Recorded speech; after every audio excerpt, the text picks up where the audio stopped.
Oi pessoal, vamos escrever um algoritmo que gere e escreva os números ímpares entre 100 e 200. E a gente vai além de gerar esses números ímpares, a gente vai escrever quantos ímpares e quantos pares existem entre 100 e 200. Agora veja bem o problema. É entre 100 e 200, não é de 100 a 200. Porque se fosse de 100 a 200, o algoritmo começaria a contar do 100 e iria até 200. No entanto, é entre, ou seja, a partir do 101 e antes do 200, ou seja, a partir do 101 até 199, tá ok? Fica claro. Se o problema tivesse escrito aqui, escreva um algoritmo que gere e escreva números de 100 a 200, aí eu teria que considerar os 100 e 200, tá? Para entrar na conta. Como ele quer entre 100 e 200, dentro desse intervalo, ou seja, o sucessor de 100 e o antecessor de 200 que entram na conta. E todos os outros. Agora 100 e 200 não. A gente só vai usar essa base, tá ok? Só para ficar claro, para a gente não errar aqui o algoritmo. Primeira coisa que eu vou fazer é declarar uma variável com o nome de contador. E essa variável... Nossa senhora! E essa variável vai receber 100. Por que 100? Porque o contador começa a contar do 100, correto? Perfeito, isso aí, começa a contar do 100. No entanto, eu não posso começar a contar do 100, como eu disse, é entre 100 e 200. Portanto, a variável tem que contar a partir do 101. Eu vou considerar a partir do 101, por que eu vou começar a contar do 100 se eu não quero considerá-lo, já que o problema me diz que é entre 100 e 200. Perfeito? Perfeito. Eu vou colocar um enquanto aqui e a gente vai exibir para você ver o que vai mostrar na tela primeiro, tá? Dentro do enquanto eu já vou colocar aqui o contador mais para ele somar cada vez que esse loop acontecer. Talvez, tá bom? Cada vez que esse loop acontecer, de acordo com a estrutura que eu vou colocar aqui, ele vai somar mais um na variável contador, até 200, até 199 no caso. Para isso só até 199, eu tenho que testar dessa forma, ó, contador, enquanto o contador for menor que 200, ele vai somar mais um. Do jeito que está aqui, se eu der um escreva e eu colocar um /n, e eu colocar aqui contador, observa o que vai acontecer. Ele vai contando, ó. Ele vai contar do 101, exatamente, começou a contar do 101 e foi até 199. Beleza, é isso que eu quero considerar. Se eu coloco aqui igual, menor ou igual, ele vai até 200. Ele vai até 200. E eu não quero considerar o 200 e nem quero considerar o 100. Se eu mudo aqui para 100... Aí que fica difícil. Ele começa a contar do 100. Veja lá. Começa a contar do 100 e vai até 200. Isso aqui vai dar um erro de cálculo na hora de eu mostrar para vocês a quantidade de pares e ímpares. Se eu desconsiderar o 200 e o 100, a quantidade de pares vai ser menor. Aí é que está a pegadinha. Portanto, por isso que nós vamos começar a partir do 101 e a gente vai considerar somente o sinal de maior. Quando ele chegar em 200, ele vai somar só mais uma vez, não vai somar de novo, ele vai parar o loop, porque já vai estar maior. Tá ok? Eu vou fazer o seguinte. Aqui dentro, eu vou fazer isso aqui fora, tá? Eu vou comentar aqui o escreva só para mostrar para vocês. Eu vou pegar um escreva aqui e vou mostrar para você uma coisa interessante sobre ímpares. Quando você divide um número por 2... Se ele for ímpar, veja bem, a regra da matemática. Se você dividir um número, vou dar um calque aqui.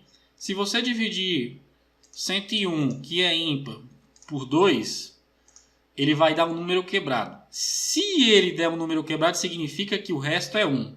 Tá ok? Ignora esse 5 aqui e imagina que o resto é 1. Simples, simples. Se eu dividir 100 por 2 de novo, ele vai dar 50 redondo, ou seja, o resto é 0, é uma divisão exata. Por causa disso, existe um operador na matemática que a gente chama de resto da divisão. Se eu pegar a variável contador e colocar aqui porcentagem 2, vai me retornar 1. Por quê? Porque 101 dividido por 2 é a mesma coisa de eu estar colocando aqui assim, ó. Contador dividido por 2. Só que eu não estou retornando o resultado da operação. Eu estou retornando se o resto vai ser 1 ou se o resto vai ser 0. Aqui vai ser 0, vai ser 1. Olha lá, resto 1. Se eu colocar aqui um número par, 100, por exemplo, o resto já vai ser 0. Beleza, a gente já conseguiu achar o padrão aqui. Então, quando o número é par, o resto é 0. Quando o número é ímpar, o resto é 1. É isso. Não tem segredo, é isso mesmo. Aí é que está o negócio. Se eu comparar isso aqui, ó. Aqui agora é uma comparação, tá? Eu estou fazendo uma comparação dentro do escreva. Isso aqui vai retornar verdadeiro ou falso. Já não vai retornar mais 1 nem 0. Se eu comparar isso aqui com 1, por exemplo, eu estou dizendo aqui, ó. Eu estou dizendo aqui. A divisão por 2, o resto da divisão por 2, de 101 dividido por 2, é 1. Se for 1, ele vai me retornar, vamos ver, verdadeiro. Se for 0, se for 100, ou seja, se for diferente de 1, ele vai me retornar falso. Essa é a comparação que a gente vai fazer, tá bom? A gente vai comparar o resto da divisão e ver se vai retornar 1. Se retornar 1, o número é ímpar. Beleza? Fechou, é isso. Se retornar 1 é número ímpar. Pronto, acabou o problema. Olha lá, se eu colocar 101 vai retornar verdadeiro. Se eu colocar 107, que é ímpar, vai retornar verdadeiro também. Ó. Se eu colocar 900, que é par, vai retornar falso, porque 900 é par. Não vai ter resto 1. Entendeu? Eu vou colocar o 101 aqui de volta. Vou apagar isso aqui. Eu expliquei como é que funciona o operador aqui de divisão para retornar o resto da divisão. Tá ok? Vou voltar aqui o contador. E aqui dentro do contador eu vou fazer, né, o contador mais do jeito que estava. Contador mais. Aí aqui, ó, eu vou fazer uma verificação se e vou dizer o seguinte. Se contador porcentagem. Se contador se 200 dividido por... Se 101 dividido por 2, na primeira passagem do loop, for igual a 1, beleza, é ímpar, então ele entra aqui dentro. E vai printar para mim os números ímpares. Com isso aqui eu já consigo printar todos os números ímpares, duvida? Se eu colocar aqui contador, só vai mostrar número ímpar aqui. Fica olhando. Olha lá, mostrou os números ímpares entre 100 e 200. 101, ó, tá vendo? Tudo número ímpar. Beleza. E agora, quantos números ímpares tem aqui? Aí você fala, pô, Marcelo, eu não sei, vamos ver. A gente vai criar uma variável aqui para armazenar a quantidade de números ímpares. E essa variável eu vou chamar de contador ímpares. Ela vai começar com 0, né? Óbvio. Aí é que está o negócio. Aqui dentro, eu vou chamar essa variável, já que eu só vou cair nesse loop quando a divisão por 2 der resto 1, ou seja, número ímpar. Beleza, eu vou aproveitar que eu estou aqui e vou somar mais 1. E ele só vai somar mais 1 porque está aqui dentro. Porque está aqui dentro. Ele não vai somar em outro lugar nenhum. Aí aqui fora do loop, ó, eu posso colocar a quantidade de ímpares.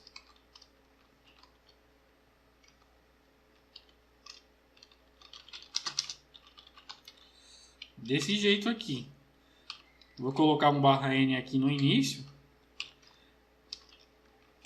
E aqui eu vou colocar aquela variável lá, contador ímpares. Vamos testar? Você duvida que vai dar certo? Vamos ver.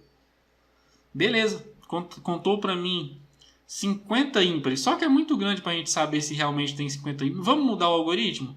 Em vez de ser de 101 a 200, vamos só fazer um teste aqui entre 1 e 10. Entre 1 e 10 para ver quantos ímpares tem entre 1 e 10. Vamos ver. Quantidade de ímpares 5. Vamos ver. 1, 2, 3, 4, 5. É, isso mesmo. Entre 1 e 10 tem 5 ímpares. Ó. 1, 2, 3, 4, 5. Perfeito? Perfeito. Aí você fala, mas e quantos pares? Vou voltar aqui, vou deixar do jeito que está, né, para ficar mais fácil. E quantos pares tem? Contador pares. Vai receber 0.